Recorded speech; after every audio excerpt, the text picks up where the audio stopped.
Bonjour et bienvenue dans votre nouvelle vidéo. Le thème d'aujourd'hui, c'est définissez vous-même qui vous êtes. Ça fait un petit écho à la vidéo sur qui est votre référent négatif, sous-entendu quelle personne est comme ça votre plafond de verre.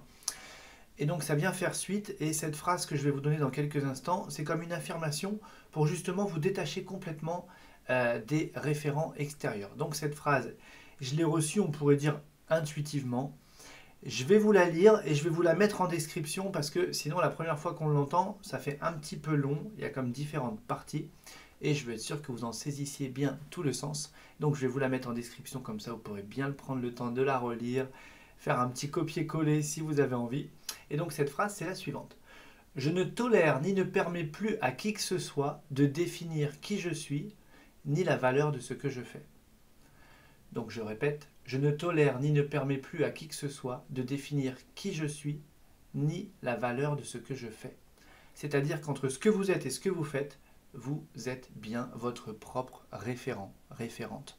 En tout cas, c'est vous qui décidez pour vous-même.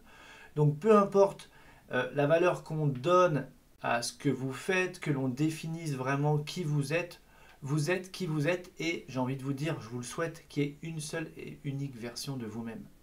Si après les gens font des projections sur vous, etc., ou certaines personnes, tant pis. On sait que ça fonctionne un petit peu comme ça. On est toujours la projection de quelque chose, de quelqu'un. Et moi-même, je veux dire, je fais des projections, puisque de toute façon, c'est hyper humain.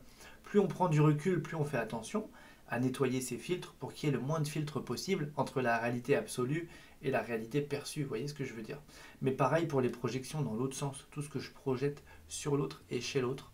L'idée, c'est d'aller comme ça faire preuve de dépouillement, de détachement, de nettoyage, etc., etc., pour que ce soit le plus fidèle possible.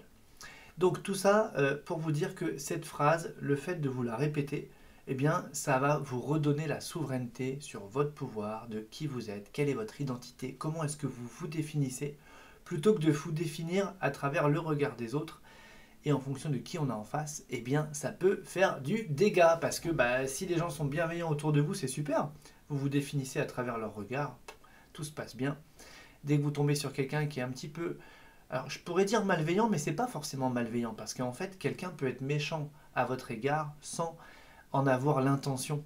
C'est-à-dire que pour vous la répercussion, c'est que vous sentez que c'est méchant, mais pour la personne, peut-être elle a jamais fait ça pour être méchante, mais c'est sa projection. Eh bien, pour vous détacher complètement de ça, parce que si justement vous définissez à travers le regard des autres et que vous avez une personne comme ça en face de vous, là vous allez souffrir en fait, d'accord?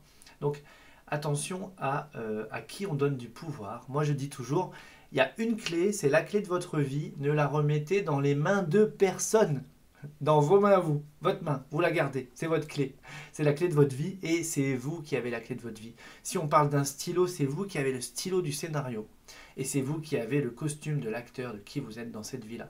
Donc vous voyez, c'est vraiment reprendre son pouvoir à soi-même pour en avoir toute la puissance en fait. Parce que c'est comme ça que vous allez récupérer de la confiance en soi, de la puissance, de la détermination, etc. Et tout ce qui va vous permettre d'avancer. Et après, ça agit vraiment comme un cercle vertueux. Plus ça va, mieux ça va.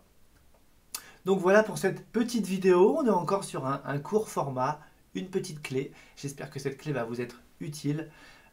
Prenez le temps de relire cette phrase et puis de vous en imprégner et puis peut-être justement de repenser éventuellement à cette personne qui serait votre référent négatif et puis de voir qu'est-ce qu'il y a à en faire justement. J'avais une petite question, je vais répondre en commentaire, mais on m'a dit est-ce que le référent négatif peut être un parent?